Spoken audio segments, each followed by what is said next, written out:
And wouldn't you know it, the last time that happened was 1967. And listen, man, I know we throw a lot of stats around, and sometimes they don't mean anything. That one absolutely does. And I think all signs are pointing towards the Leafs going to the Cup.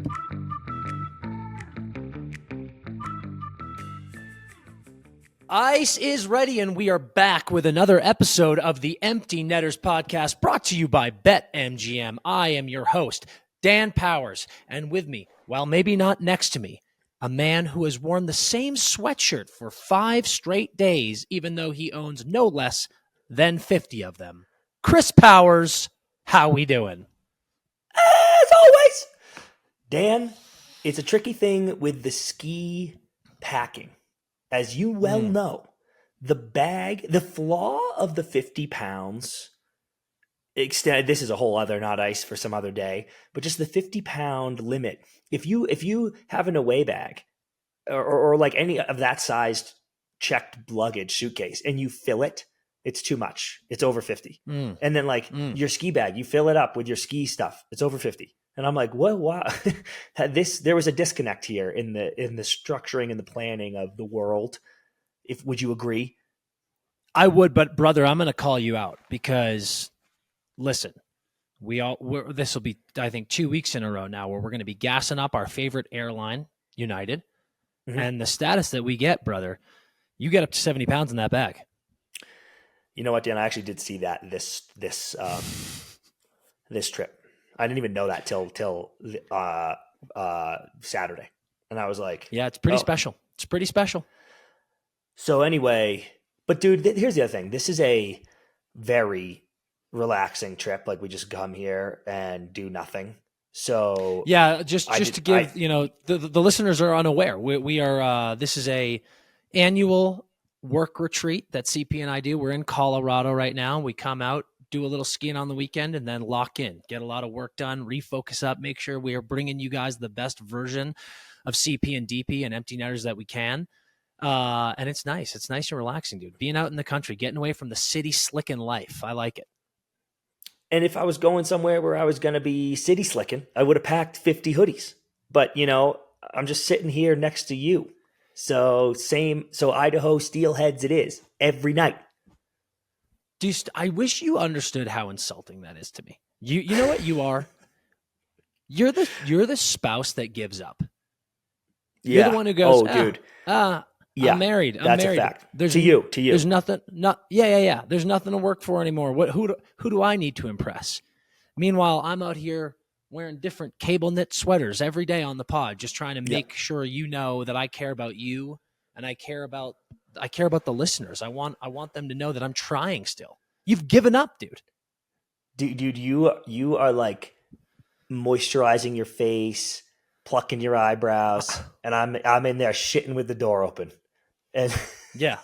and you're like, dude, this sucks, man. We used to have something special. Yeah. Like it smells bad. It looks awful.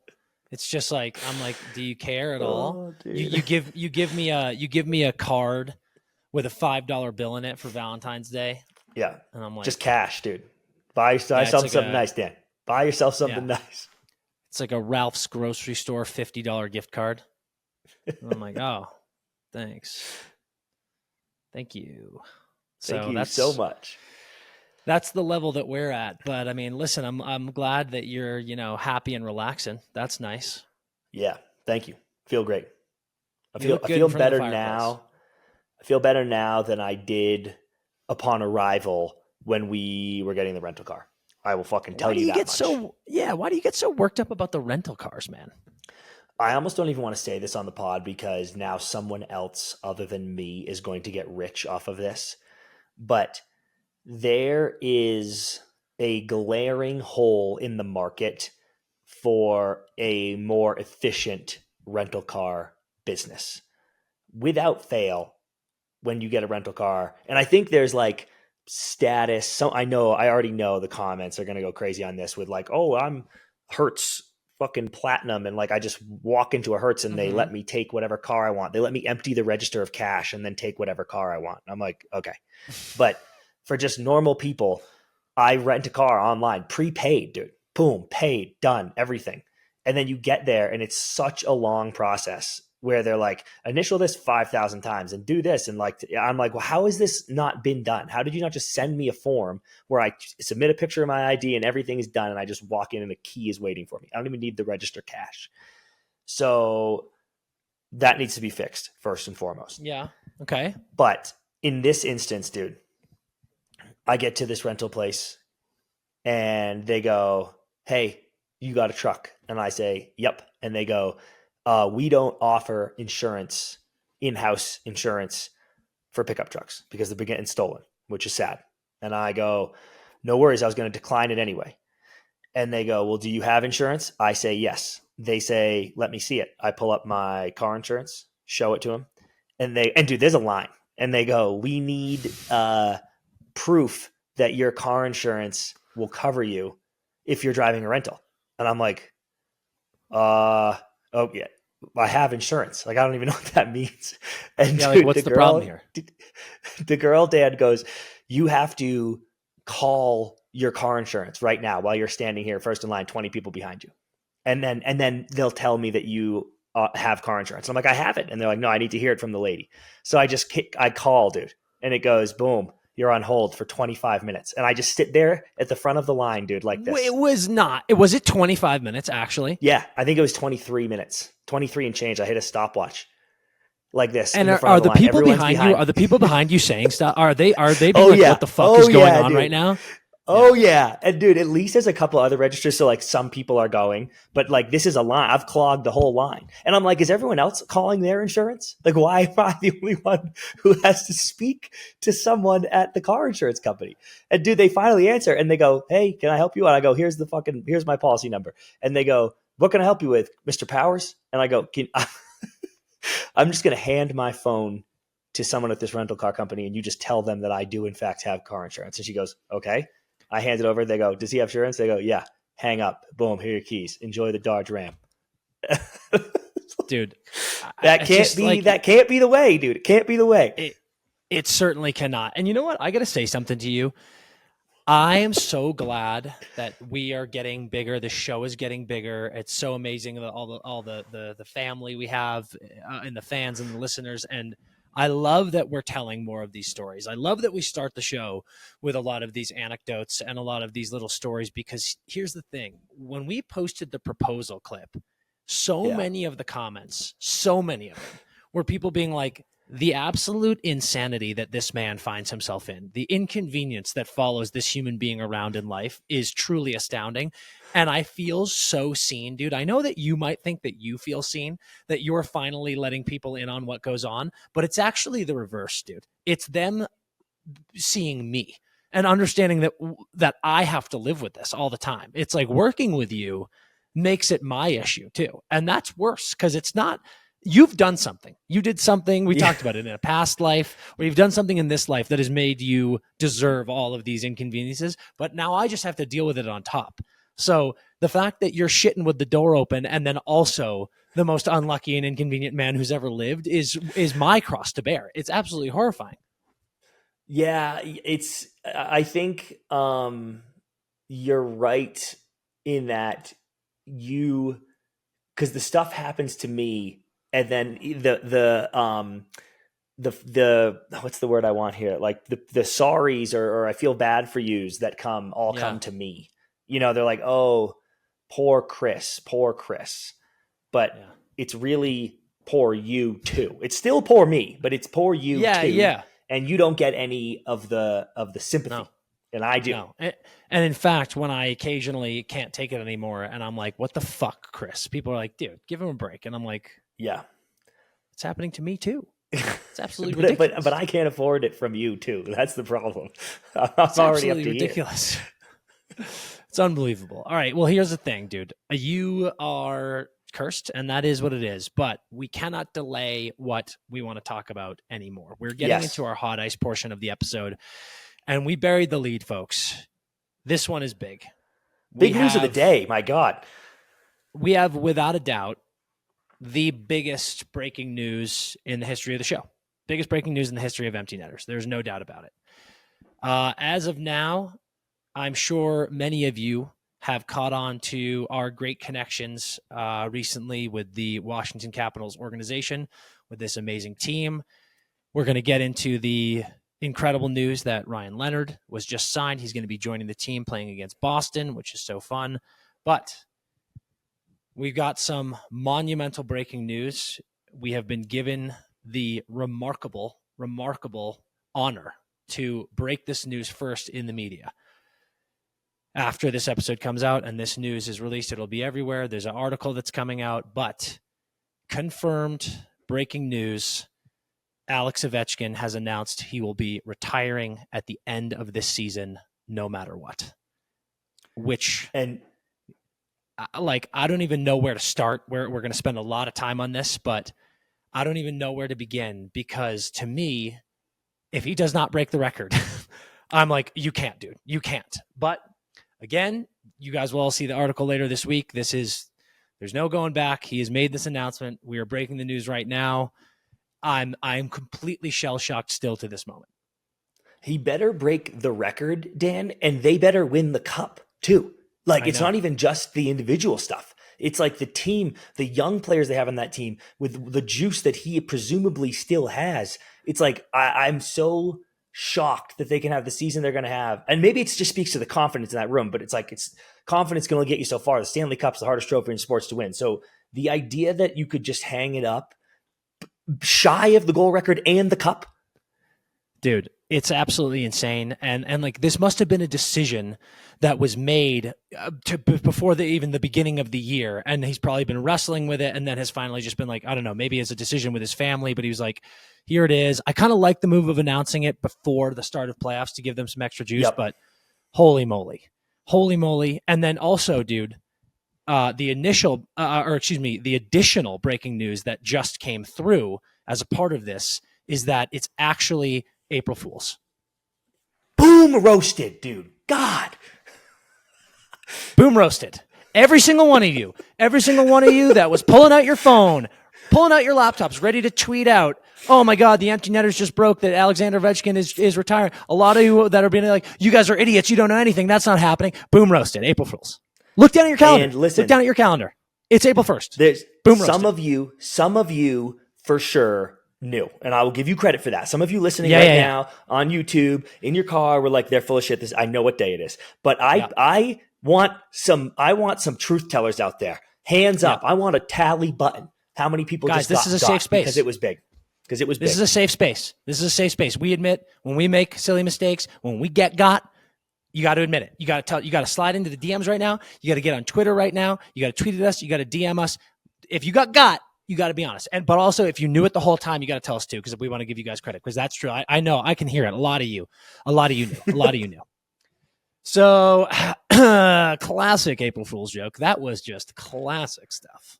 Like real, right down the middle, clean quality. April Believable. Buyable. Some of you bought it. I bought it. I feel like we bought into that, and I like it a lot. Let's talk about some real news.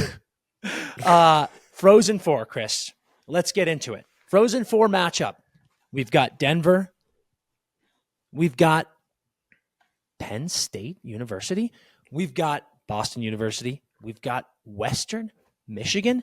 2 first-time Frozen 4 participants in the history of D1 men's NCAA hockey, Western Michigan and PSU. Is PSU a hockey school? That's what the streets are saying. Is Denver the greatest hockey college program, men's hockey college program in the history of college hockey? People are also saying that. How do we feel, and will Boston College ever recover?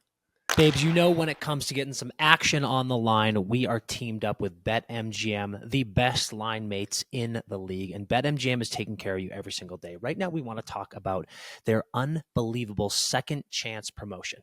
We love doing first goal score. It's unbelievable. You get someone out there who's absolutely buzzing, tucking the puck in all the time. Nikita Kucherov right now is firing. Matvei Michkov, with the exit of Torts, is seeing some unbelievable upticks in his gameplay. You might want to hammer that first goal scorer next game.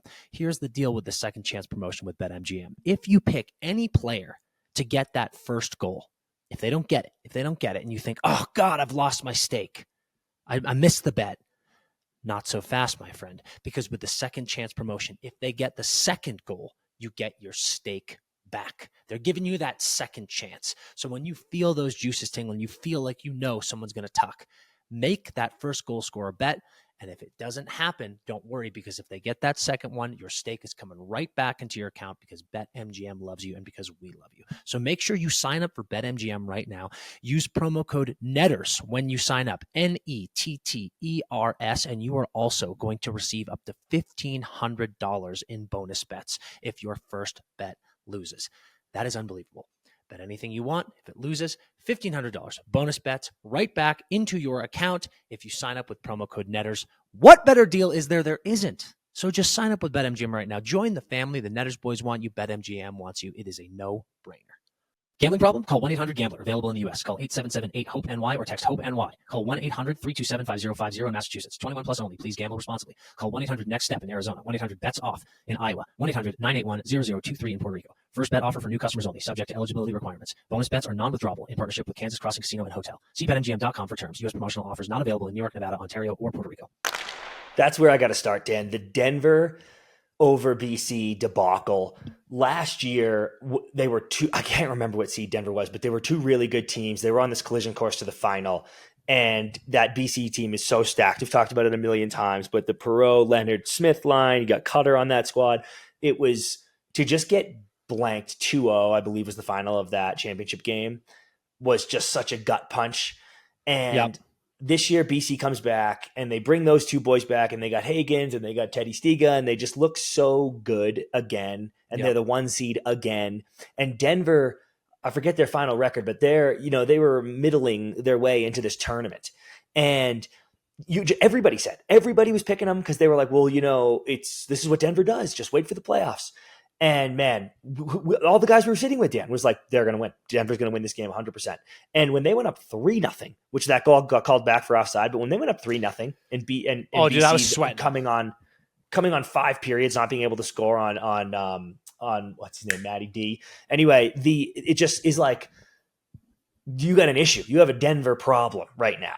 And I know they pulled it close, and it became, there was a few interesting chances there. And I know the shots in the third were like fucking 15-1 BC. I know they stepped on it and went for it, but just holy fuck, dude. And Zeev with the fucking, with the salute to the bench on the way by after the empty netter. I was just like, this is personal now. This is personal.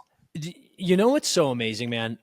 Zeev getting drafted 12th overall. We were going into that draft, and we both we're no experts when it comes to the prospect game, the college game, but we obviously pay attention. We both had Boyum way higher than 12th, and I kind of love it when a guy not even gets to prove people wrong at the NHL level, but when he goes back to school and he performs this way and knocks BC out again, one of the top teams. It must feel so validating for him, being like, looking at all those teams that passed on him and all the people that were like, oh man, interesting decision to go back to college. And now here he is taking his team to a Frozen Four. It's electric stuff, dude. It's electric stuff. And that salute to that BC bench. And what's fucked up, dude, is I know he has friends on that team, and he has friends of that program. Will Smith being one of them. Will talking to us today about how nasty Boyum is. But to throw that salute, dude, knowing that you are driving a stake through the hearts of not only all of those players, but that program, that was sinister work. Truly, truly gnarly. And I love it. Yep. Before we move off of that game, I just want to say the real winner, if Denver goes on to do this thing again, Dan, and win another natty, do you have a guess who the real winner is? Well, I actually have a little bit of inside info for the BetMGM betting game here, and also that's going to fire up the Pios fans. Do you want me to share that, or do you want to share the real winner? I want you to tell me. So here's my little inside info, CP. I got slipped a little bit of info here. Really pumps up the Pios fans, really boosts the chances of another natty coming to Denver. Got a little info from someone whose mom is a nurse in the newborn section of the hospital in Denver.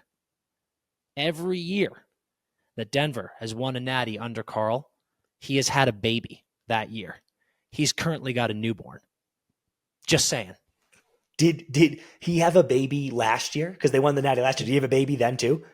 He sure did, dude. He had a baby that season, beginning, during. They win a Natty. He's now got a newborn. They're winning again. This man is made of gold, dude. He's made of gold. He's just pumping out kids. He's pumping out beautiful, unbelievable kids who are certainly going to be future stars, just like him, just like his wife, just like his family. And they're just winning natties, dude, left and right. So put the fucking house on Denver. David Carl newborn, David Carl natty. Allow us to be the first to congratulate the Denver Pioneers on their national championship this year. That is fantastic. Truly unbelievable stuff. You love to see it. And with that piece of information, Dan, would you like to hear who the real winner is? No, I need you. You got to tell me. The UNLV Skate and Rebels club hockey team, who beat this fucking Denver team this year. And like, I know they were like, oh, we beat the defending national champs, but it's like, well, no, it's not the same team. This is the team. This team has just won the national championship and lost to the UNLV club hockey team. And that is a fact. Yep. I like this a lot, dude. Like UNLV is rooting for Denver so hard, Dan. So hard. Yeah. God. And I'm happy for it. Very good. Very, very, very good. That's cool. My next point in the Frozen Four is this. Penn State doing a little Cinderella run. We are bummed because they beat Maine. They tagged Maine, by the way. Like that wasn't even a game ever. Like it was a fucking beatdown. They tagged Maine, and then they just beat UConn. They just beat UConn. Punched their ticket to their first ever Frozen Four. Penn State started this season, I believe, 0-7-1, which is preposterous in a not long season, and then goes to the Frozen Four. Epic celebration, stick in the crowd. I'm really happy for the kids in the program. We've said this before, and it's not their fault, but this is fucking horseshit that those games were played in Allentown, Pennsylvania. Yeah. Ridiculous. I agree completely. And it's one of those tough things where like, I'm not, it's not like anyone got screwed. I don't really know what to say here. It's not like Penn State did anything wrong. It's not like the tournament did. It's not like these were determined and then they put it here. I know it's pre-scheduled, it's predetermined, but to what you're saying is like, they need to figure this out because it's absolute bullshit. I'm not taking away anything from Penn State, but if you don't think that played a significant factor in them playing these two teams basically in their backyard, they've got all their fucking fans there. The kids on the team didn't have to travel a long way. It's a huge, huge boost. So this just can't happen anymore. Like it needs to be changed. I don't care what you do. I don't care if you do it like women's basketball tournament where those high seeds basically get a home game. They host in the beginning. I'd be fine with that. But it's insane that something like this can happen. I frankly think it's bullshit. Same, dude. And it's not going to stop anytime soon, but too much of the evidence of the team, of the way lesser seed playing a home game and upsetting these. And I know they want chaos, but upsetting these top seeds, that's a bummer. I also want to point out that a bummer for me watching is what's the deal with the major penalties? I'm so glad you brought up the major CP because they're driving me insane, dude. It's one of these things where it's like, I know it's college. I know these are young kids. You got to police the game. You got to protect the players, but we're throwing around 5-minute major ejections willy-nilly. And the power play being 5 minutes, no matter what, you can score. And that penalty still stays up on the board. It is absolutely devastating to these games. And I just can't believe it. We were watching the other day. There were 3 5-minute majors in the 2 games. And I'm like, what the fuck are we doing out here? Now, I get a little torn up here because the UMass Western Michigan game. UMass is up. They're controlling the game, and it looks like UMass is going to be heading to the Frozen Four. Boom. Suspect 5-minute major call. Western Michigan scores twice. They go up 2-1. However, I tweeted out, I was like, this is bullshit, dude. Like you are, as a ref, you are making a call. You're retroactively making a call that is drastically changing a game. That is dog shit. Western Michigan, after that, got a 5-minute of their own. UMass couldn't cash in.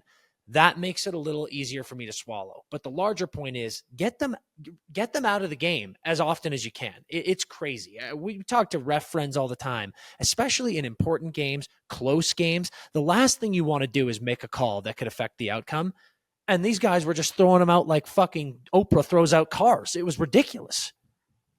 Dude, there was a challenge in the UConn Penn State game where there was no minor called, and they challenged for a 5-minute major, and they didn't give it. And it actually probably should have been a minor because I thought it was a slew foot, but just, it's crazy, man. I've never seen, let the kids play, dude. Let the kids decide the game. Let them play, dude. The 5-minute majors. You're trying to cheat my boys out the game. And that's what I'm saying. That's what I'm saying. Let the kids play. Talk to me, Dan, a little bit before we get off college hockey about the kids that have lost headed to the pros. This is my favorite part of the national tournament in hockey. Truly it is. I think it is the coolest thing in the world how these college kids are playing in, at the moment, probably the biggest tournaments of their lives. Some of these guys play World Juniors, so that's obviously up there. That could rival it, but largely for these teams, for these kids, you're playing for a national championship. You're playing in the tournament. It's electric. It's unbelievable. You lose, devastating. Boom, the next day, some of these guys sign their pro deals, and next thing you know, they're on an NHL sheet. It's ridiculous. It's about to happen to Ryan Leonard. It's unbelievable. We saw Minnesota lose. Jimmy Snuggerud signs with St. Louis. He's going to be going out there playing with Monty. Absolutely love to see it. Ryan Leonard, as I just said today, day of recording, it's Monday the 31st. He signed. He's officially heading to Washington. He's probably going to play against Boston. The fact that he is also wearing number 9, dude, it feels so, there's something really cool going on with Ryan Leonard in Washington. I don't know what it is. I can't tell if I'm too horny for this tournament, for the season that he's had. His decision to go back to BC, I thought was so nails. I thought it was so interesting. I'm so sad for him that they couldn't get the job done, because it did feel like he was like, dude, job's not finished. I want to go win a natty. They don't even get to the Frozen Four. It's devastating. But he now gets to join the red hot Washington Capitals. I think this kid is so NHL ready. The way he sees the ice, the way he uses his physicality, he's grown so much from last year to this year. And the fact that he's got that number 9 sweater, like he's the guy, like he's the future. He's a huge part of the future. Obviously we've got Protest, we've got McMichael, we've got Chikrin just signing an amazing deal. Like they felt like this old aging veteran team. These guys have winded the clocks back. They've got a bunch of young studs, and now they've got Ryan Leonard stepping in for the end of the season and a playoff run. How exciting is that, dude? It's unbelievable. We've also got some other names. We see Taylor McCarr signs. He's joining Colorado. It looks like he's going to be playing in the AHL. Probably will be there all season. I don't know if he'll make it up to that roster, but that'd be unbelievable to see him playing with Kale. We've got Gabe Perreault. I believe it's going to happen today. I don't think it has happened yet. We can pop on Twitter and check, but I think Gabe's going to be signing his deal with New York either today or tomorrow. That is a huge question, and I'm going to kick it to you, CP, before we talk about a couple of these other guys. But if you are the New York Rangers, and then I want to know what you think the Rangers should do as an organization with Gabe Perreault, and then I also want to know what you think Gabe Perreault should want, not does want, because at the end of the day, he's a competitor. He's one of the best players in the nation at that age in college in this rookie class, but obviously he wants to play at the highest level. He wants to go up to the show. What do you think the Rangers should be doing with Gabe? Because for those who are unfamiliar, the second that Gabe touches an NHL sheet of ice, that is a year of his entry-level contract burned. So keep that in mind. I think Gabe should want to play immediately, burn that year, and should want the Rangers to make the playoffs and sneak in, even if they get rinsed in the first round, just to taste that NHL playoff. Boom, here we go. I'm peaking. I'm midseason. Smitty's already there. Leno's going. Like, I'm playing. That's exactly what Gabe should want, and that is what he wants. I'm almost certain. The Rangers, I don't think, are doing dick in the playoffs with or without him, and I think they should miss the playoffs. That would be beneficial to them. And I would hear them going, dude, don't play. Like, we don't want to burn the year. Yeah. So I would get all that.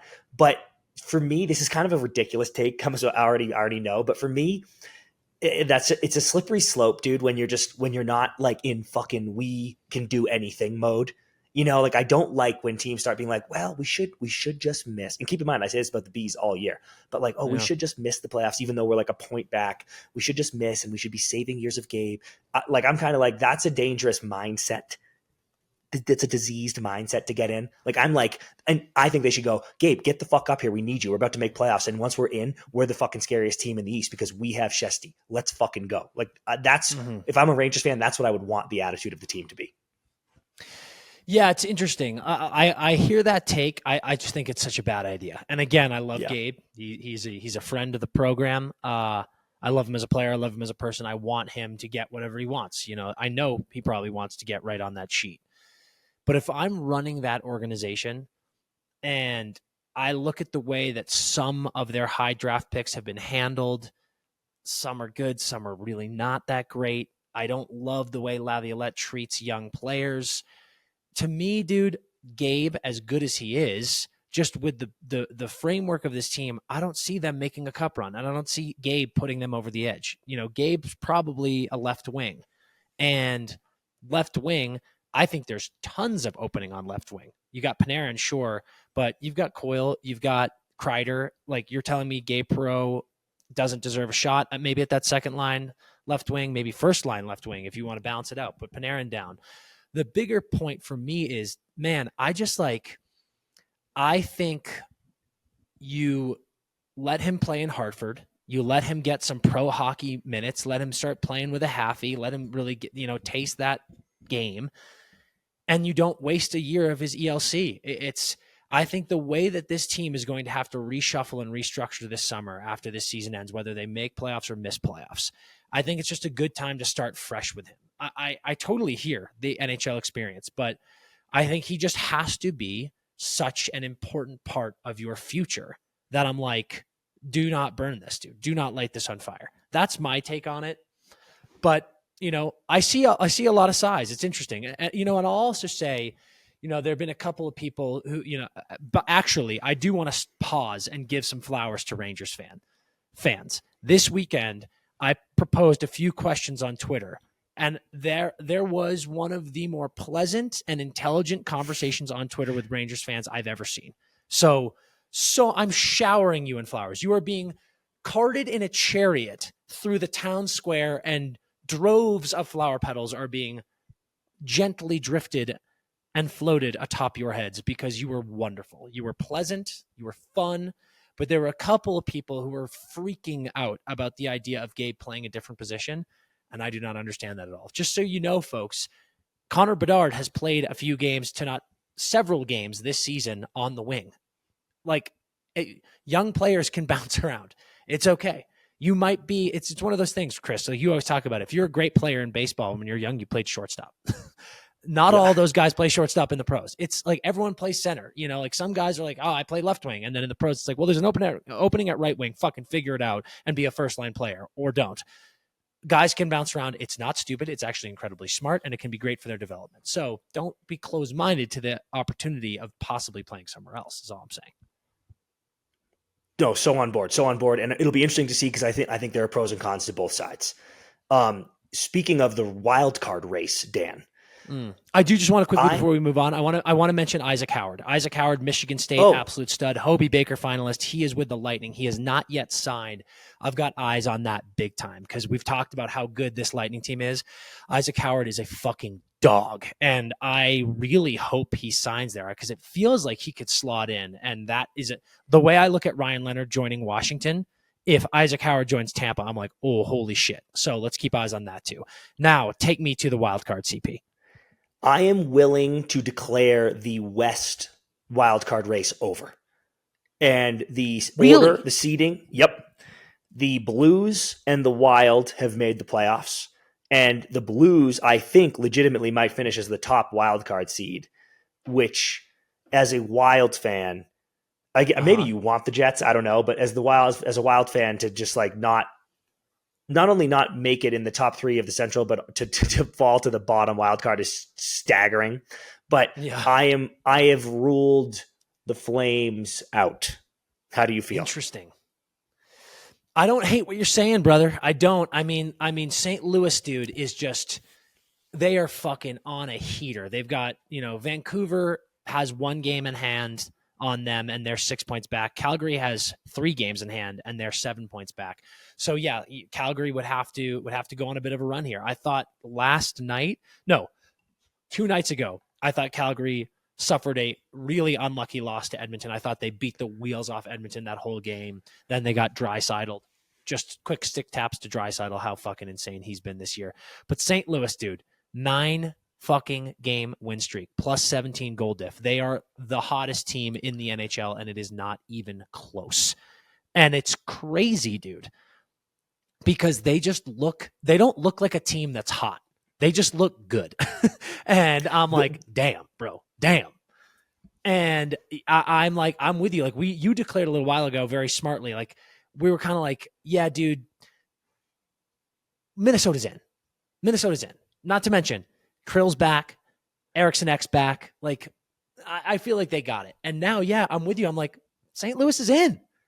Like, yeah. Do we think St. Louis, what do they have? What did I just say? They have 74 games. Do we think in the next 8 games, St. Louis is going to go like 2-6? No way. Benner tasted glory again, dude. Truly. I know. He tasted glory again. And now he is a fucking brick wall. These young kids are buzzing under Monty. Snugs might be popping into this lineup here. NHL shot. Like, is this team about to 2019 themselves, or the Blues gonna like? I don't think so yet. Glory run. I don't think so yet, but I do think that the heat, the pile heat that they're feeling right now, can't go so ice cold so quickly to now have them miss. And I know the Flames are also hot. Like, how many games have the Flames won in a row? Or they just dumped one. Well, they just lost an OT. Yeah, but they had won like 4 games in a row, and if they win their games in hand, they're only a point back. I shouldn't be ruling them out yet, and I don't want to, by the way. Flames fans listening that are so pissed at me right now, I want you. I'm begging for you to make the playoffs. Yeah. I hope the Blues start losing games and you get in. That would be so sick for me. But the Blues, I don't think they can turn this furnace off so fast that it costs them playoffs at this point. That's why I've called the West, Dan. I think you're right. I think you're right. I think we are here to say it's over. The wild card race in the West is over. It's Minnesota and it's St. Louis. And you know what's so fucking funny and also electric about this wild card race that we've been talking about now for months? I felt like it was the East. The East was the one that had all the juice. It had all the sex. There were 2 spots open. It was crazy. It was tight. It was going to be the most electric finish of all time. And the West felt like a 1-horse race. And now, all of a sudden, it felt like the West took over. The West was the one to watch. So many teams were surging. It was getting out of control. You could feel the blood rushing to your nethers. You could barely stand up without making a scene. And now, it feels like it's over in the West. And we're looking back at the East. And all of a sudden, the East has all the mojo. And they have all the juice. And that is the race to watch. I'm getting whiplash here, going back and forth. I'm losing my equilibrium. I'm kinking my neck. I don't know what to do. Dude, I'm also willing to declare the Sens in. That's done. I think so too. The Montreal Canadiens controlling their own destiny with the regulation win tiebreaker over the Jackets. Like, well, the Rangers are right there too. The Rangers have more regulation wins. So it's like, it's a pretzel, Dan, because it's like the Blue Jackets, if the Blue Jackets win their game in hand, they'd be tied with the Habs, same game, same points, which is crazy because I thought the Blue Jackets were deader than dead a week ago, and they're actually not alive. At all. Like, they're alive. I have never been more alive. They are so alive. But then the Rangers have more regulation wins than any of them, but they've played an extra game, so they're kind of behind in the points race. So it's a big jigsaw puzzle here going on, but the Montreal Canadiens, as of right now, control their own destiny with 9 games left. Pretty sick feeling. Massive win over the Cats. Massive win. I don't know if they can do it. Well, I'll tell you what, that Cats win was huge, dude. I'm glad you called. I'm glad you pointed it out. That Cats win was huge because I know it's one of those funny things, right? There's a lot of Florida fans right now who are losing their minds, who are going, we look like shit. We're a mess. We can't get any wins. But I look at it as that's a great team no matter what. And especially with the pressure, Montreal going in and getting that win was so big. That was that big boy hockey that I feel like we saw them playing a few weeks ago. And I think that shows that they are going to make a push here. And here's the thing, dude. We're talking all about the Blue Jackets. We're talking all about the Habs. We're talking about how the Rangers, they refuse to go away. They dropped the most pathetic game ever to the Ducks, but also credit to the Duckies because that was a sick comeback and a great win. But then they absolutely pumped the Sharkies. So it's like the Rangers, they continue this Jekyll and Hyde, but they're still in the mix. And straight up, especially with the great interactions this weekend with the fans, credit to them. They're not giving up. And there's a lot of teams that we're seeing giving up. So I respect this from the Rangers. Truly, I do. So they're still in the mix. But, dude, you know who else is in the mix, whether you want to admit it or not, Papa? Detroit and the Islanders are in the mix, dude. You want to talk about points? You're going to sit here and you're going to talk about points? You're going to talk about games in hand? They are right in this, dude. We're seeing all of these teams drop. I'm with you. I think Ottawa has it locked. I don't think Ottawa's going anywhere. But here's the thing. This race is now Montreal, New York Rangers, Columbus Blue Jackets, Detroit Red Wings, and the New York Islanders. They are all in the mix here. And it is going to be, as it has been, so interesting this week watching every single time one of those teams play. Because the implications, as we keep saying, are just so tantalizing. They are so juicy. They are so ripe with hockey entertainment. Because every game means something. We got playoffs 5 weeks early. Every game is a playoff game. It's ridiculous. Can we give some shot? We've been talking a lot about Lane. We saw a crazy stat today.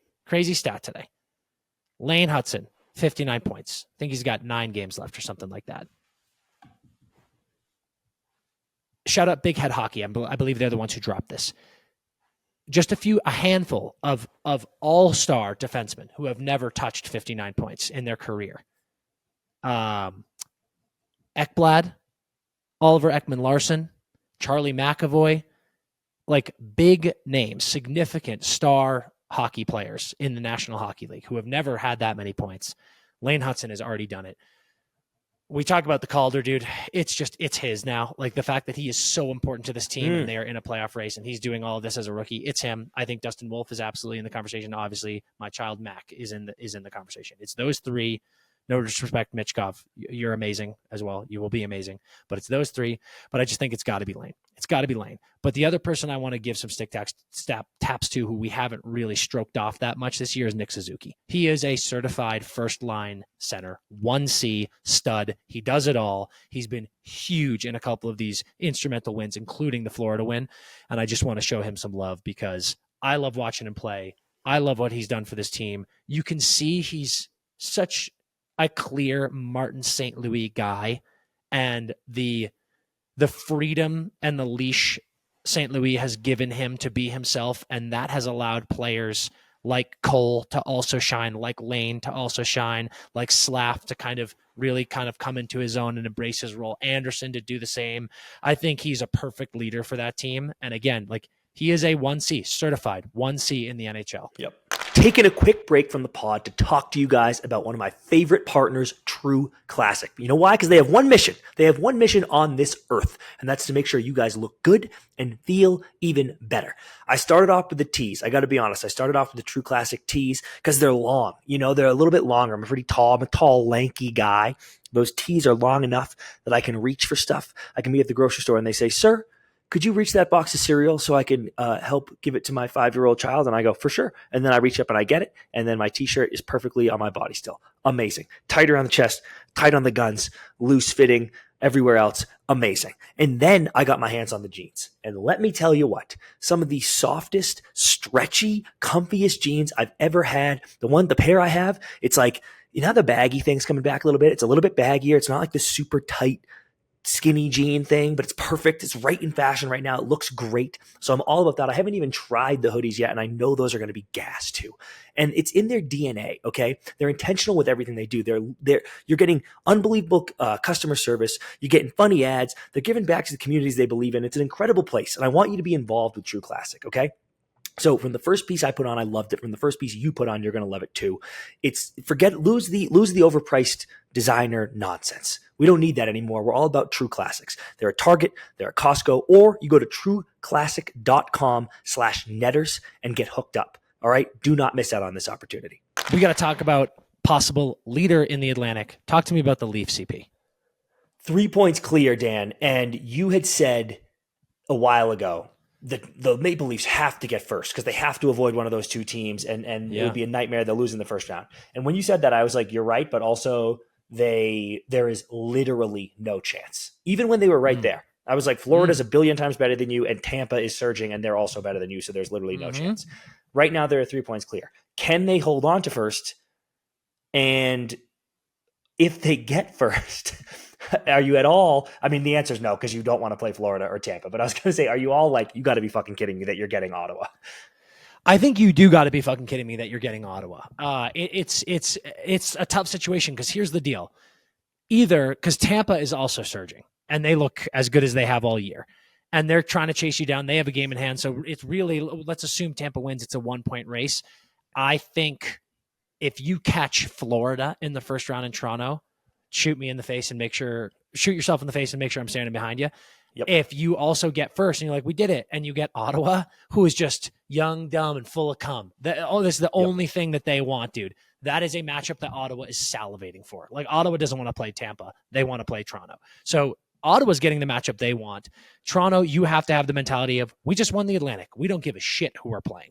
And honestly, I think Toronto will win that series. I love this Ottawa team. Same. I love Ullmark and net. I think Toronto will win that series. I really do. I think they could win that series in 6, honestly. Like, they're a very good team. I like how they're looking. But I will also say Ottawa thinks they can win that series too. And that's interesting.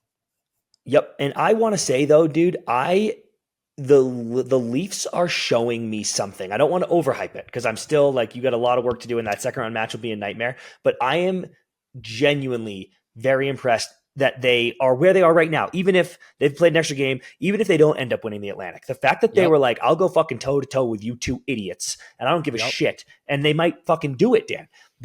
We'll see if it translates to playoffs, but I really do want to say credit to the Leafs because this has been a great run of just competitive juices. It's not even like they're 9-0 in their last 9-1 in their last 10. They're 6-3-1. So is everybody else. But the fact that they've hung hanging around this whole time has been sick.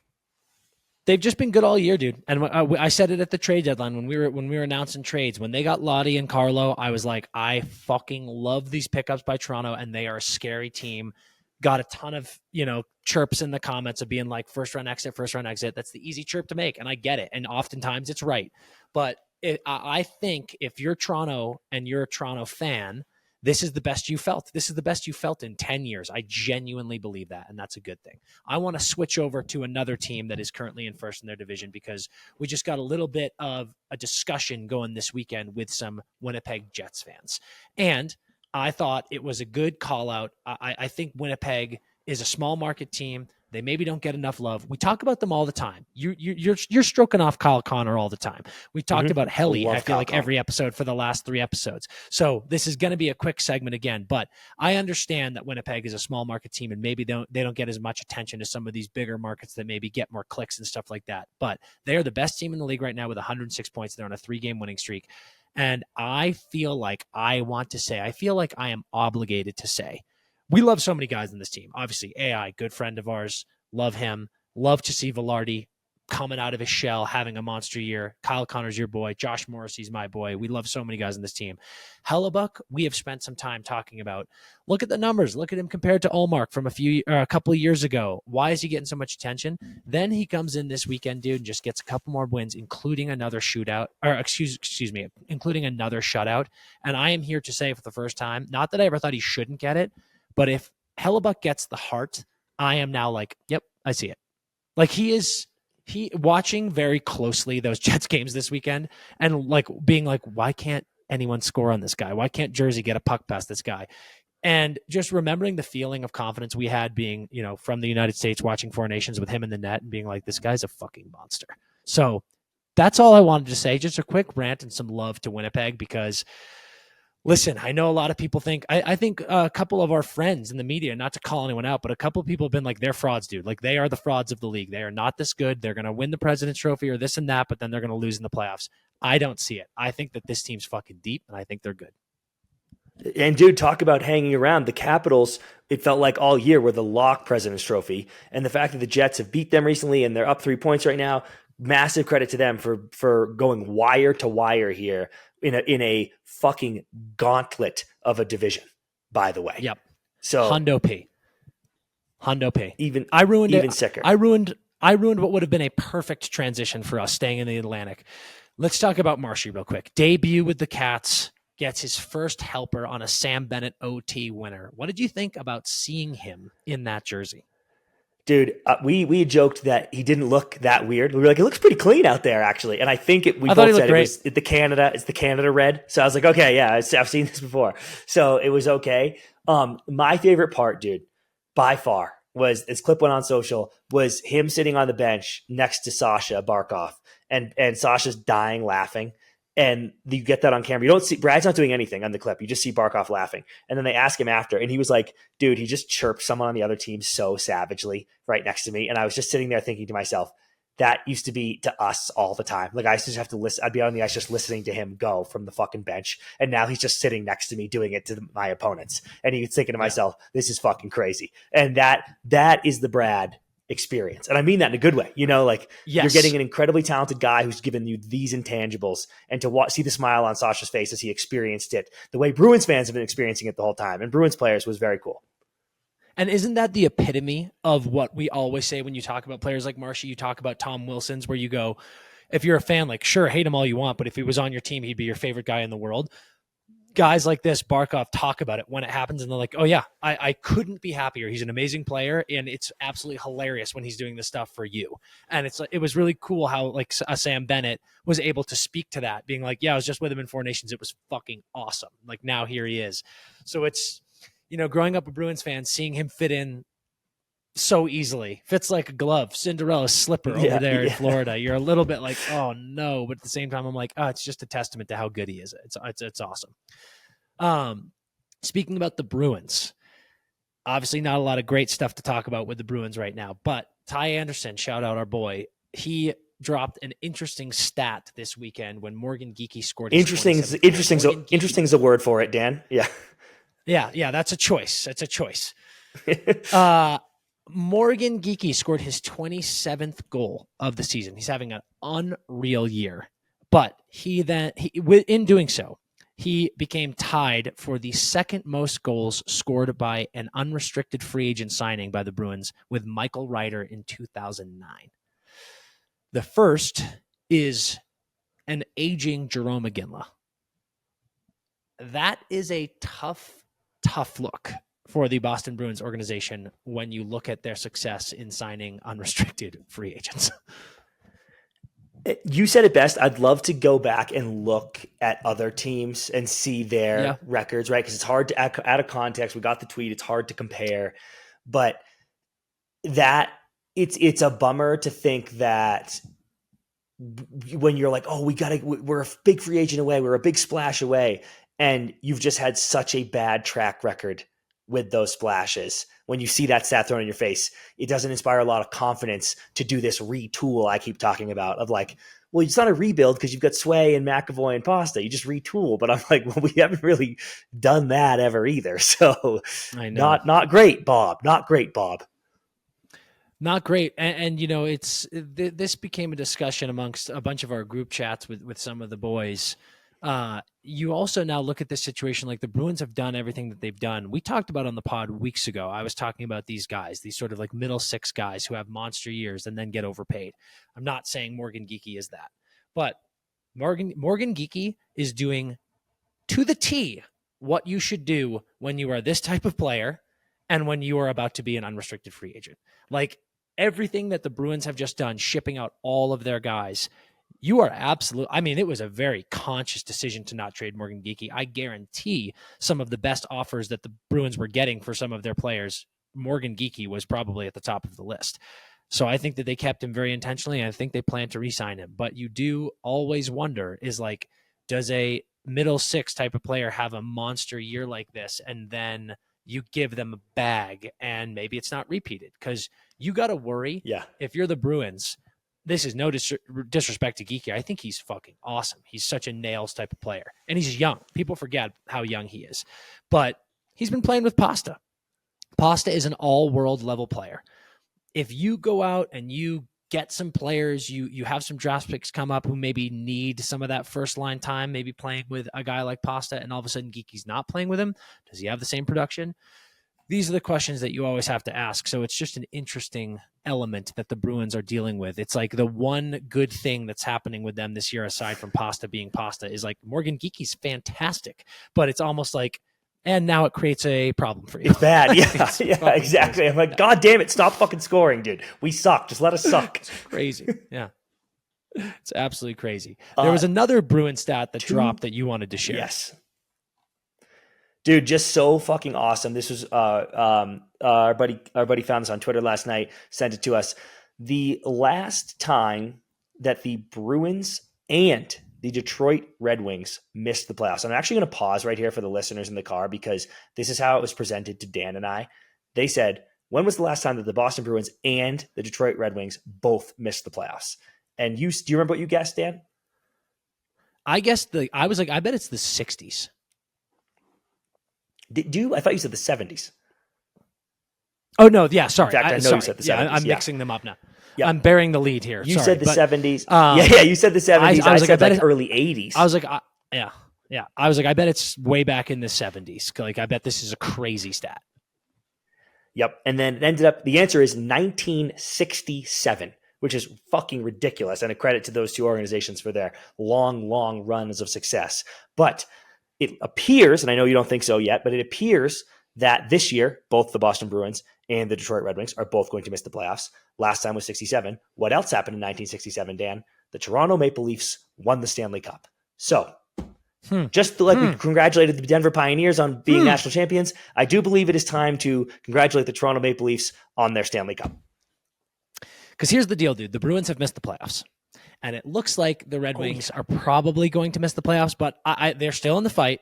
But if and when the Detroit Red Wings also miss the playoffs, the Toronto Maple Leafs have officially won the Stanley Cup. So check those odds, folks. I would hammer a parlay, dude. Denver winning. In fact, you know what? I'm going to do that right now. The second we finish recording, Denver to win the national championship, Toronto to win the Stanley Cup, because that's what's happening.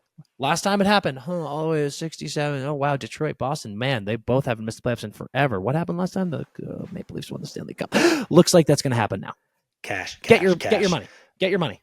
Dan, this one I haven't even shown you yet, but I can't wait to tell you this. Last episode, we did the What's the Connection trivia, right? And I asked you about the Vegas mascot, whose name is Chance, which you got correct. Also a dog in Homeward Bound. The Vegas mascot, I said, he's that yellow reptile, a Gila monster. Yeah. Okay, dude. Yeah, so I got isn't this. That not how you pronounce it? Yeah. So it's Gila. A Gila monster. Gila. Yeah, and I got this, Dan, from our boys, new fans of the show. Dude, love it.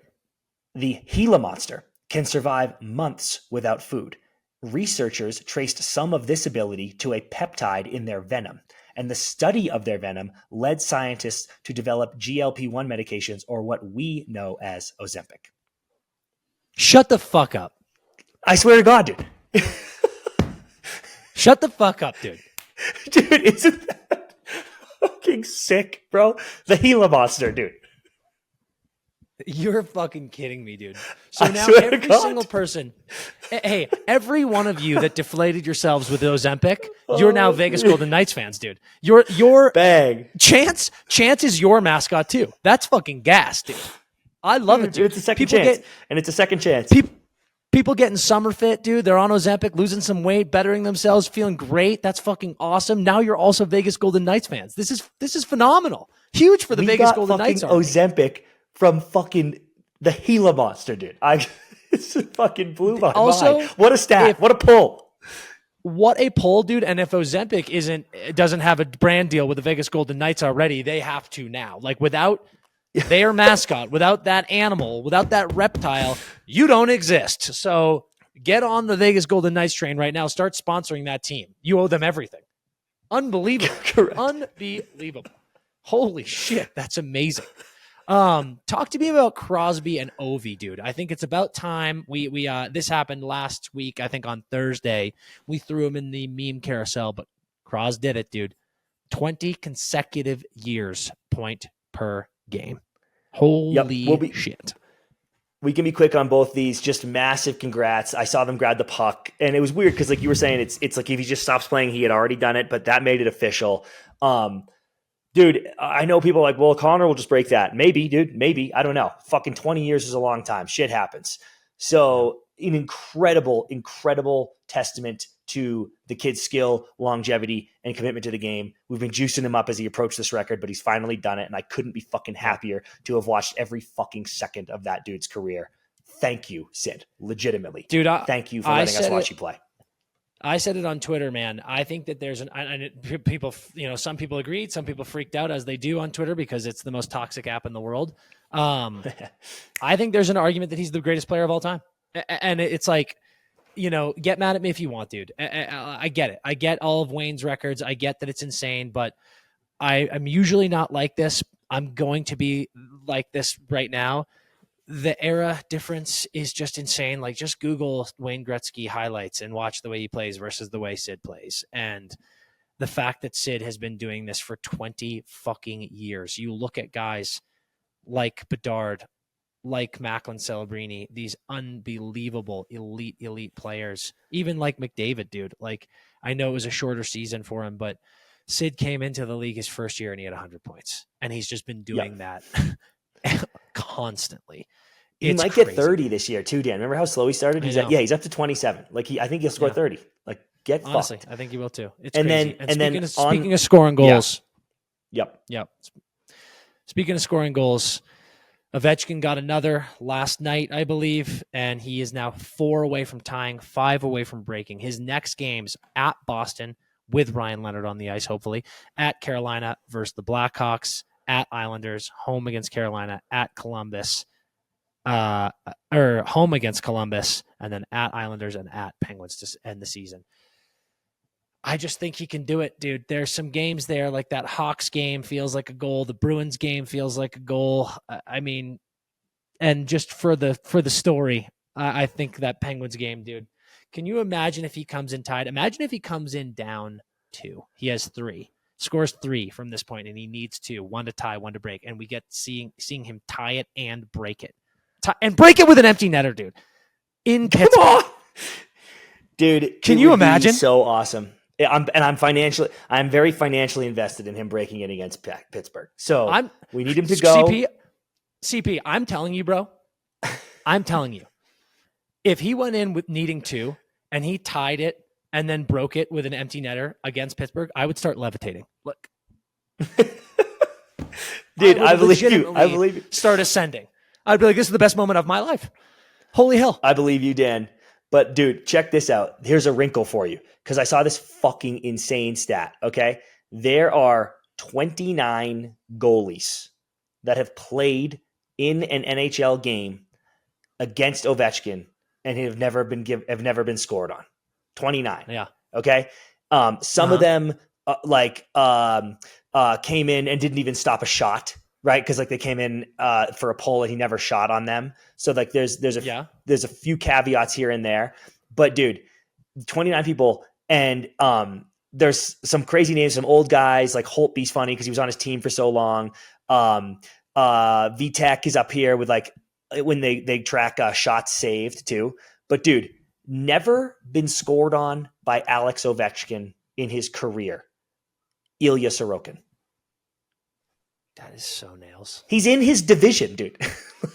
That is so nails. What the hell are you saying to me, dude?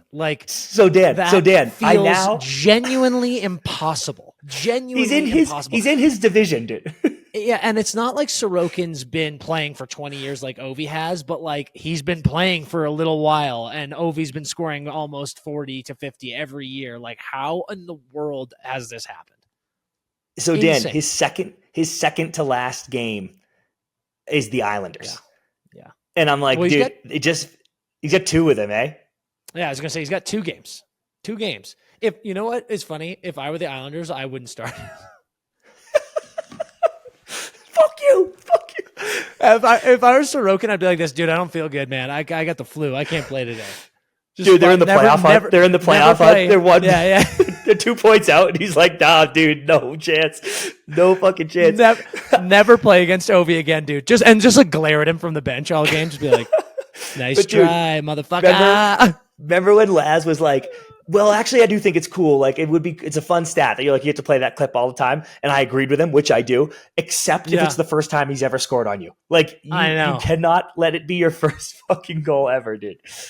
Fucking insane. Last Ovi thing before we get off him was from Friday, I think, but so everyone's seen it by now, but absolute class act by a class man to pull the Capitals back out on the ice to shake Flowers' hand in his last game. That was so cool, dude. That was so cool. Like, it's like, I think it was Merrick. Merrick said something about like, this is the stuff that should get you the Masterson. Like that is just class, dude. Just like dripping with class. I loved it so much. That was awesome. All right, let's get into some quick hitter stuff. We can stay on the Caps, but we're going to do a speed round here of some cool stuff. I pointed this out to you yesterday, CP, showing some light, showing some love. Jacob Chychrun, dude. Fresh off of signing his extension, his 8-year deal at $9 million a season with Washington. He scored 2 last night, reaches 20 goals on the season for the first time in his career. I tweeted out when that deal was signed. We heard that deal was signed, blasted it out amongst all the other insiders, the actual insiders. We're just fucking fugazis. Yeah. But they all announced that. We're in on it. We're all talking about it. And I was quick to be like, this is a fucking great deal. And we actually had some of our favorite Washington fans, both friends and then just friends of the program. Shout out this guy Nick. He's a big Caps fan, college student, awesome dude, loves the Cappies, and he's so analytical. He's the perfect type of fan in my opinion. Like, he never boosts too much. He's always kind of like thoughtful about everything first. And he was like, "Do we like this deal?" And I was like, "Dude, we love this deal." And like, no disrespect to the Yotes, now Utah. I just feel like when Chychrun was there, it was in a tough period. No one was ever really going to thrive there. He was also young, dealing with some injuries. I feel like a lot of guys we see that with. We even saw it with Sid, dude. Like, early days, he missed tons of games with concussion stuff in that early phase. We saw it with Bergeron too, where it feels like you're like, oh no, does this guy have an injury problem? And then you grow up, dude. You mature, you get bigger, you get stronger. You know what it takes. You get some reps in to figure out how you last in a season. I feel like Chychrun, obviously, knock on wood, has done that. He's played a full year. He's had a career year, all numbers. He looks amazing. I think it's a fantastic deal. So pumped for him, and Caps fans, you love to see it.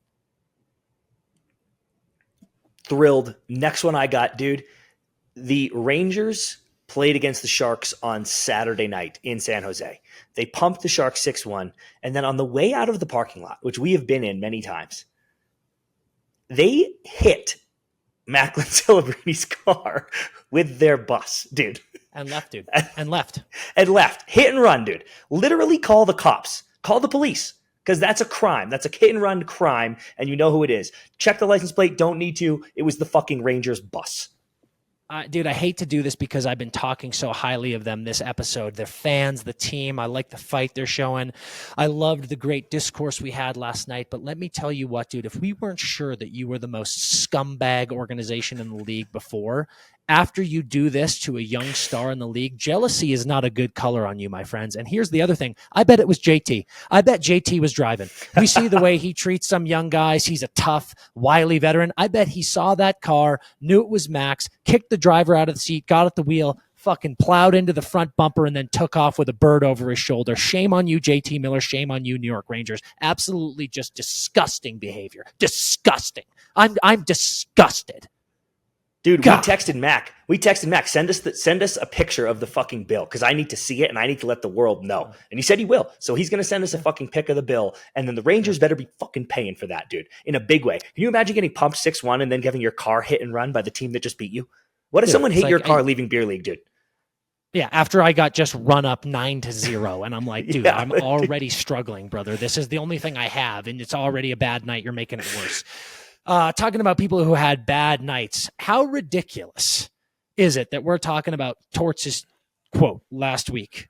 I'm saying, I bet his coaching, I will give myself a little pump here. Like, I was like, I bet the coaching era for him is coming to a close soon. Probably not, maybe next year he coaches, but after that, dude, how about that night? Like, the old classic step down, I'm not fired, I quit, he's gone. Torts is out. Now Philly needs a new coach. I stand by I think there's a future with him in the organization in the management role. But that was fucking nuts. Like, it was nuts that we're talking about it. People are literally sitting, listening to the episode of the podcast. And then, like, as they're listening, the news comes out that Torts is fired. Ridiculous. Dude, I stand by. So many people have said the Flyers didn't have a choice. They didn't have a choice. After that comment, their hands were tied. They have to fire him. I ignore whatever the fuck Torts' future is. If he's going to front office, that'd be cool. If he coaches again, if he wants to coach again, that'd be cool. I don't care. The thing I do dig in on is their hands were not tied at all, in my opinion. And that comment by him was not a fireable offense, in my opinion. He was like, yeah, we're bad, and I'm not doing a good job prepping us because I'm not used to, and I don't know how to coach a team that is just not in the running. Mm-hmm. Sure. Like, it was unnecessary shade. Keep that in-house, whatever. But to me, that was not a like, how dare you? You're fired. Yeah, I was like, what? You guys fucking suck. And he's being like, I wish we didn't suck. And it's hard to coach a team that sucks. So like, I'm so blown away. I was blown away when they hired him 2 years ago. I was blown away with what he was able to do with that team. And then I thought, wow, you guys really latched onto something. You found a softening Torts, and it's actually really helped usher you into the next era of Flyers hockey. To fire him here, if there's no plan like you maybe think there is, Dan, but to fire him here leaves such a sour taste in my mouth, and probably his, if there's no plan, that it pisses me off. I agree. And the only thing I'll say, I know we're in the speed round, but it was also just nuts. Like, it's just such a unlucky look, because I said last week, I love the way Torts has seemed to soften up a little bit. And I actually think he's become way better for young players in the league. I think the way you see Tippett playing, Brink playing, I think he's softened a little bit. But it is funny that Michkov is like 5 points, 4 goals in 2 games since Torts has been gone. And I'm like, it's not the first time that's happened. Like, like Kreider was a little suffocated under Torts, and Torts left, and then Kreider kind of broke out a little bit. So it's like, this has happened before. I hate that it's happening again. All right. Michkov off the leash is a dangerous thought. Yeah. Time to move on. Let's get into one of our favorite segments, a Beer League Hotline, brought to you by our friends at Labatt Blue.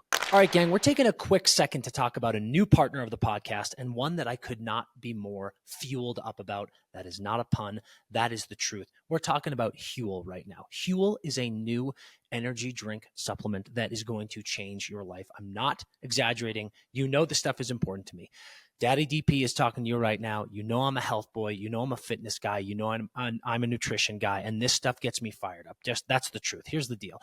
All Huel meals and bars provide 27 essential vitamins and minerals, plus 100% nutritionally complete balance of protein, essential fats, carbohydrates, and fiber. When we're talking about these Huel drinks right now, this is not your normal protein drink. It's not your normal protein shake. This thing is a game changer. It's ready to drink. It's incredible. It tastes like a milkshake. Here's the deal. I love the chocolate. I'll get into the strawberry banana here and there. I'm a big chocolate guy, but I've recently dabbled in the iced coffee flavor. I don't drink coffee. I've always said I'm naturally energized, babe. I don't need that coffee. I don't need it.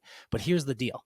Huel has vitamin B12, and that helps reduce tiredness. It's not a pump full of caffeine. You don't feel like you got the jitters. That's natural vitamins, baby. And that is getting you fueled through the entire day. It's unbelievable. Every single one of these things has vitamin C, so it's fighting off, battling with your immune system, keeping you healthy, making sure you don't get sick. And like I said already, it is packed with protein. And that right there, I got to be honest, that's number one for me. These things taste delicious. I'm not gassing them up. I'm being honest. I would be very honest with stuff like this, because so many protein bars, shakes, ready-to-go drinks like this, they taste chalky. They're terrible. Huel is absolutely delicious. I enjoy it when I drink it. And it's all about hitting those macros for me. You know me and CP, we're on the road all the time. We're going to all these hockey events. We're traveling. We're going on ski trips. I'm in Colorado right now. I have such a hard time finding high-quality protein supplements that let me hit my macros, that make me feel like I'm staying fit, I'm getting my workouts in, and I'm getting all of my essential nutrients and protein. Huel does that for me. I packed my suitcase with 12 bottles of this stuff. I'm not kidding. Because I knew I was on the road. I knew I wasn't going to be able to make my normal protein shakes. And I knew all of the other alternatives just don't hit it quite right. And Huel does. This stuff is delicious. And I'm telling you, it makes you feel like you aren't veering away from your routine at all. If you're an on-the-go person, if you're constantly bopping around with work, if you're traveling a lot like we are, and you want something that gives you these nice vitamins, nutrients and that protein, Huel is your answer. There is no doubt about it. I am telling you guys. So what you're going to do, you're going to get in the family. New customers, you're going to go to huel.com/netters, Netters, and that's also the code that you're going to put in, and you're going to save 15% off your first order, plus a free gift is going to be shipped to you with your order. I know so many of you listening to this podcast right now. I know that you are people like me. I know that you like meal replacement stuff. I know that you like on the go, nice and nutrient-rich, protein-rich supplements, drinks, things like that. And Huel is a great new option for you that's going to make you feel your best self. I promise you, I wouldn't lie to you. Make sure you get on the Huel train today. It's going to fuel you through just like it's doing for us. Try it now. What do we got, CP? Yep, Wags is in Japan. Wags is on vacation in Japan, so everybody wish Wags a good vacation. And I'm going to be reading Ancient Wisdom, and I'm going to be reading the Beer League Hotline for us. Okay, are you ready, Dan? Yes, sir. I play in a beer league in DC, and my wife and I are diehard Capitals fans and season ticket holders. My team made the championship and has a chance to three-peat. The problem is the championship game is the same day as one of the final Caps home games, a game in which Ovi has a real chance of breaking the record. The only reason we have season tickets is to make sure we have a chance to see him break it. Do I stick with the boys or make sure I'm in the barn for the potential record-breaking goal? Oh, and another wrinkle, that night is our 1-year wedding anniversary. No fucking way, dude. There's literally no fucking way. I don't understand how this shit happens, dude. Why do we so often see all of these insane things tied around beer league hockey games? Like, I swear to God, some of these have to be fake. Like, just, bro, this was already a predicament, and now it's even crazier. Like, dude, I've got news for you, big dog. You can't go to your beer league game regardless. Like, either way, dude. Three-peat or not, dude. Yeah, like, you're either Ovi's got a chance to break it and you're going to that game with your fucking wife, or it's your anniversary and you're not going to a beer league game, dude. Like, what are we talking about here? Dude, but maybe that's ridiculous. Such a ride or die. That might be the ride or die home girl, though. If she's like, we can celebrate our anniversary tomorrow, right? Like, because presumably, Dan, it's a beer league game, so it's like a fucking Tuesday or something, right? So she goes, why don't we go to dinner for our anniversary on Friday and go win your championship? See, then you have homegirl. So maybe he was like, it's my anniversary, so it doesn't matter because she's wifey, and now I'm playing, but now it's Ovi, and then if you go Ovi instead of beer league, so like let's take the anniversary out of it. Let's take the anniversary out of it because I'm going to assume we have homegirl. Okay, yeah, we got homegirl. I like that. Yeah. Do you have to? I think you have to go watch the Capitals game. I actually don't even think this is a hard question. Dude. Yeah, obviously, this is not a hard question. Well, I mean, the good news is there's elements here because here's the deal: if Ovi's close, if Ovi's within 2 goals, I would almost even say 3. Mm-hmm. I would almost even say if you missed a Hattie record break. Oh, yeah. If he's within 3, we're going to call it. We're going to be lenient here. If he's within 3, you have to go. This is not even a question. If it's over 3, like if he scores 4 in a game to break it and you miss it, I'm not mad at you, dude. Like, and you have this soundbite forever. I am not mad at you. You have a free pass. But if it's within 3, you absolutely have to go to that game. But CP, allow me to add a scumbag ripple to this. How about this? I have one too. Yeah. If Ovi is close, if it's within 3, let's say it's 2, God forbid, let's say it's 1, or he's tied already and it's for the win, you sell those tickets for an absurd amount of money, and then you go on a vacation with your wife for your anniversary, and you watch from a bungalow in Turks and Caicos as Alexander Ovechkin breaks the record. No, Dan. You sell the tickets, go win your three-peat, then use the money to go on a vacation and watch the Capitals playoff run from your bungalow in Turks and Caicos. It's a dream scenario. Now we're talking. That is a great wrinkle. Here was that wasn't even that scumbaggy. This is a me scumbag question wrinkle. How good are you, sir? Because if you're like the goalie or if you're like the leading scorer on the team, this becomes harder because the boys are like, dude, we're here to win.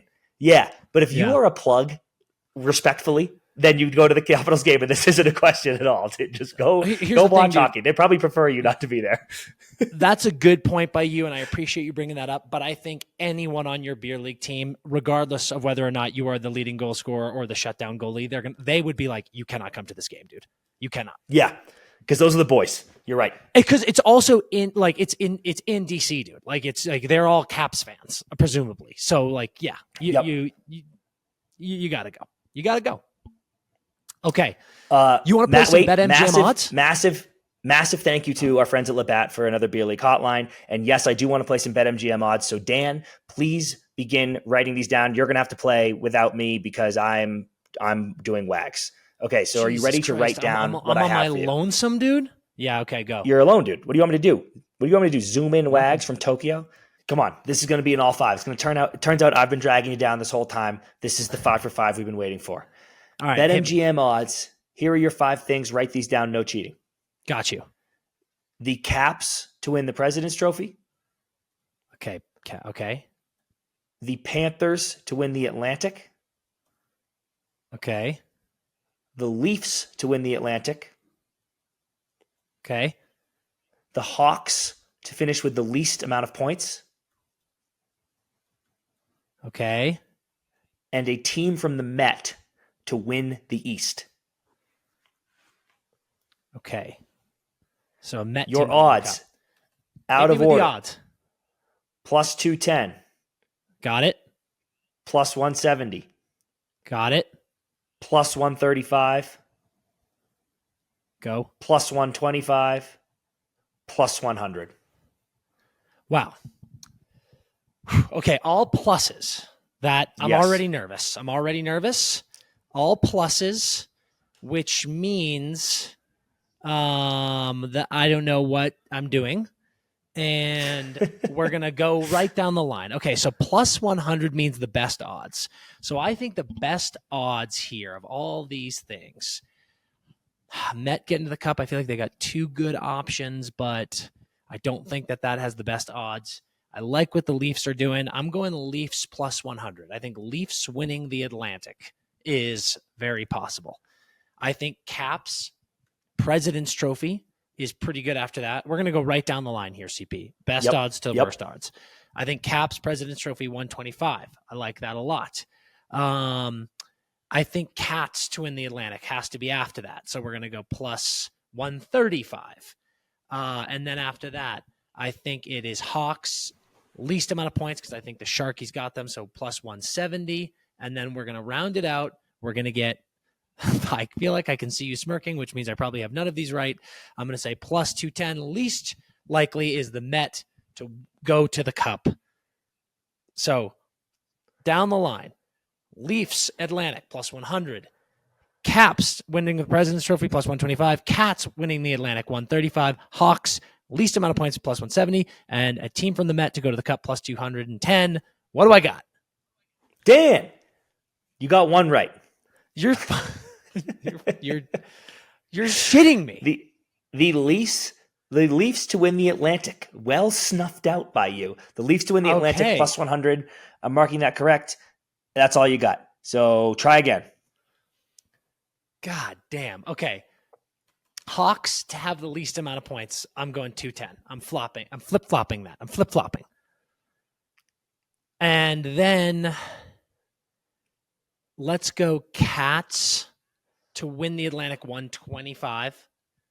And let's go 170 on the Caps President's Trophy. And let's go Met to the Cup. This is maybe stupid. 130. Actually, you know what? I like that. Right, it's right in the middle. So we're going to go Cats to win the Atlantic 125. Met team to the Cup 135. Caps President's Trophy 170. And Hawks least amount of points 210. Caps President's Trophy 170. Correct. That's it. And what else? And what else? What else did I get right? Because surely I got others right. God. Okay, so Hawks has to be. I had them at 170 and then 210. So I'm going to go 135. I'm not ready to go 125 for them, which means that a Met team to the Cup is going to be 170. Have I done that? No, Caps President's Trophy 170 is correct. Oh, sorry. 210 Is that insane? No, I already did that. Oh my God. Okay. 125 for a Met team to the Cup, and then Cats is going to be 170. 170 So, is the Caps President's Trophy. Why do I? You've already got that 210, correct for the third time. 210. So, one, I'm melting down, dude. Yeah, correct. Met to the Cup, 125. Hawks, least amount of points, 135. Cats, Atlantic, 210. Bingo. Got them all. Woo! That feels pretty good. That wasn't bad. I was spiraling out of control, and the 170 tripped me up a few times, but we eventually got there, and I feel pretty good about that. I feel pretty good.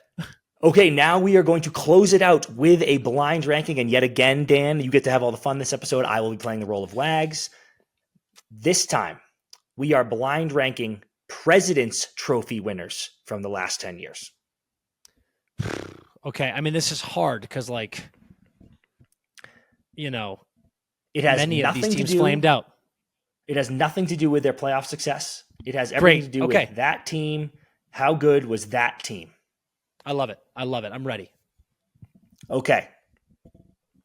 First up, you have the 2022 Florida Panthers.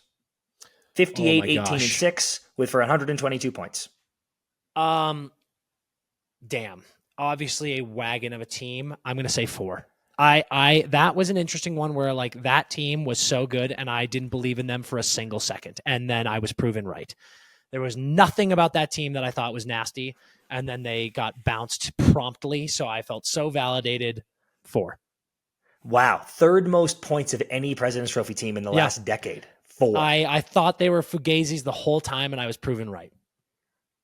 Okay. Wow, dude. Wow. Let's go with your next one will be the 2017 Washington Capitals. 55, 19, and 8 for 118 points. Damn. I loved this team. I'm going to say 3. I thought this team was sick. As an Ovi guy, this was the year where I was like, dude, they're nasty. They're going to do it. And then obviously they ripped a lot of people's hearts out. But I mean, that was back-to-back President's Trophy years, I feel like, for that team, which is crazy, by the way. But yes, correct. I thought that team was nasty. I believed, but I think there's the ones in here that I really thought was very good. So I'm going 3 and I feel pretty solid. Okay. Your next one. Give me the 2014 Boston Bruins. 54, 19, and 9 for 117 points. Shit. I hate this by you because there's just better teams, but I want to sewer someone, and this team doesn't deserve to be sewered. This team was good. It was after they went to the Cup against Chicago. The fact that they came back, they looked hungry after getting bounced, but then disaster in the playoffs. But this team wasn't that good. They were good, but they weren't that good. But are they a 2? I think they're better than. Oh man, I don't want you to fuck me here, but I don't want you to fuck me here, but I have to go 5. Wow. Okay, dude, so I mean, there are 2 absolute fucking haymakers left, and I cannot put. I would rather die and have someone be 2 that doesn't deserve to be 2 than put one of the teams that I think might pop up as 5. So 5. Yep. Okay. Your next one. Yeah. The 2019 Tampa Bay Lightning. 62, 16, and 4, 128 points. 2. They are my 2. This team is my 2. And I feel pretty confident about that. They were disgusting. They obviously didn't win the Cup this year. They won the next year and the year after that. But this team was gross. It was the beginning. You could see it. You could see the beginnings of the dynasty that was being born. They are my 2. I feel pretty solid. All right. Finish me off. Who is my 1? Okay. Last one. The 2020 24 New York Rangers.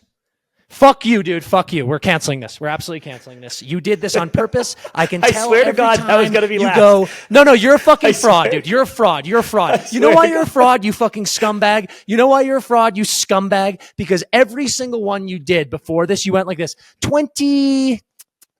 And then you were just thinking. The whole point of blind rankings is you pick 5 and you start it off and you don't fucking cheat. You fucking fraud. Everyone knows that you fucking fucked me over here. And you know that was the one. I was like, they are the 5. And you fucking changed it around and you put in different teams and you fucked me. You're a scumbag. You deserve to be called a scumbag. You cheated. This is the worst ranking of all time. And it's your fault. You're a fucking cheater. And I want the whole world to know that you sewered me. You fucking laid me down on train tracks. Do not put up a finger, dude. Everyone heard the pauses. And I'm going to make sure that when Redmond edits this, he doesn't edit out the pauses because you fucked me on every single one. And you set me up. You're a fucking rat, dude. You're a rat and you're a snake. You have no excuse. I'm not even going to let you talk. I'm just going to close this episode out. That is it for us this week, today, at the Empty Netters podcast. Crazy stuff going on in the NHL. CP is an absolute fucking snake rat scumbag, and he cannot be trusted. I hate him. We'll see you on fucking Thursday. Hope you have a great night. Fuck you, CP. And until we see you guys next time, skate hard.